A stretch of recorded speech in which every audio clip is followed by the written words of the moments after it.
Is it good to say no? When is it good to say no, or just your initial thoughts on it?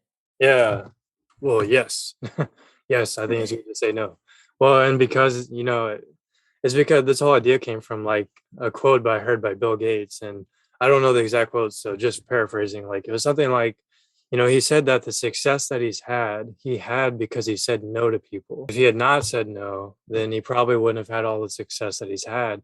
Because I think it was what he was getting at is something along the lines of, if you say yes to everything, then you're not going to have time to pursue your goals.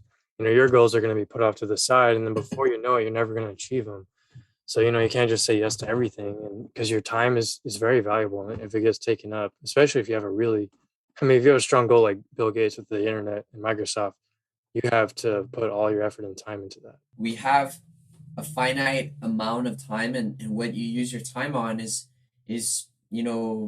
where your heart is, where your treasure is, and so if you have it everywhere, then that he who wants to please everyone will please no one, right? Because you're gonna be trying to make up here and there for another. If you're trying to please everyone, at some point there's gonna be someone that you can't please, and if you're just saying yes to them and trying to please them as much as possible, then Yeah, that can be overwhelming. it can be for your own mental health too. Like in psychology, like the people pleaser, as you would refer to them, right?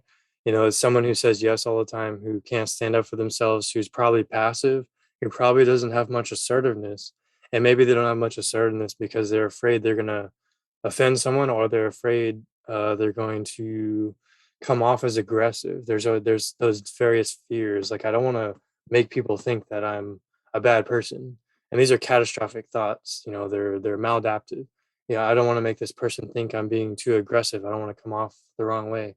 But there's assertiveness training, which in short is learning to find that balance between passiveness and aggression so that you can actually be assertive and actually stand up for yourself and, assert the things that you want and say no when you want to. Because I've seen it happen. I've seen it happen to people when they can't say no, they could become overwhelmed, like you were saying, and it can make you feel depressed. It can make you feel anxiety, especially anxiety when you're saying yes to multiple things that you can't do because you don't have time, and you're overwhelming yourself because you can't do everything at once.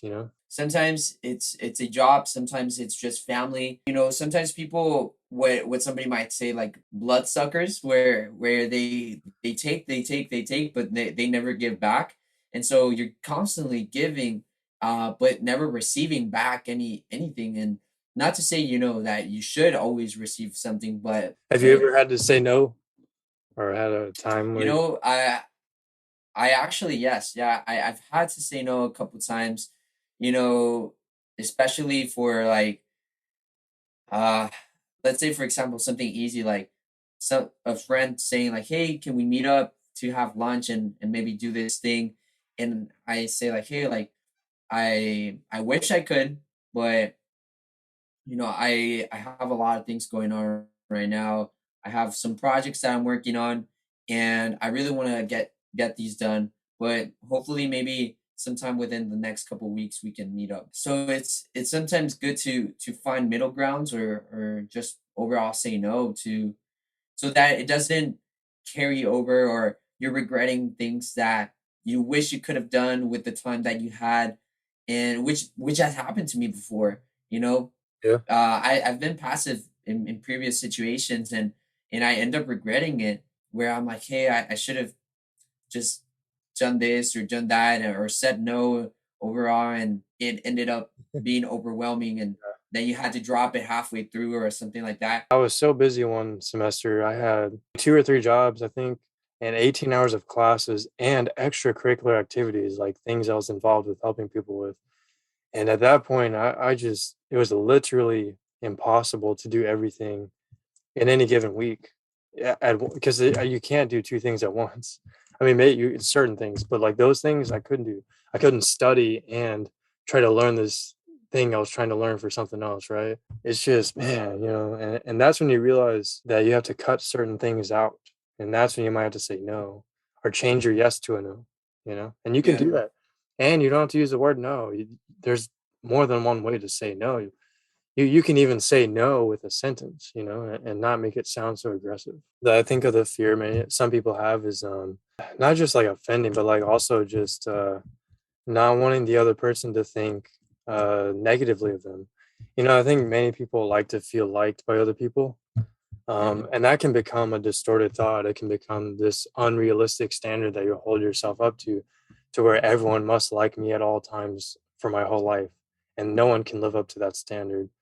I mean, maybe there's exceptions to this rule, but I feel like everyone has at least one enemy or someone that doesn't like them for whatever reason, and it may not even be your fault. Believing that you can't say no because you don't want the person you're saying no to dislike you or think negatively of you. That's only going to lead to pain on your part. When would be a good time to say no? And then how to identify, if you have said yes, how to identify a great moment to say no again, right? Or like to or what would be a great way to kind of transition into a no if you've already said yes? Okay, I see what you're saying. Yeah, I can tackle that one first. So yeah, that one is Like interesting.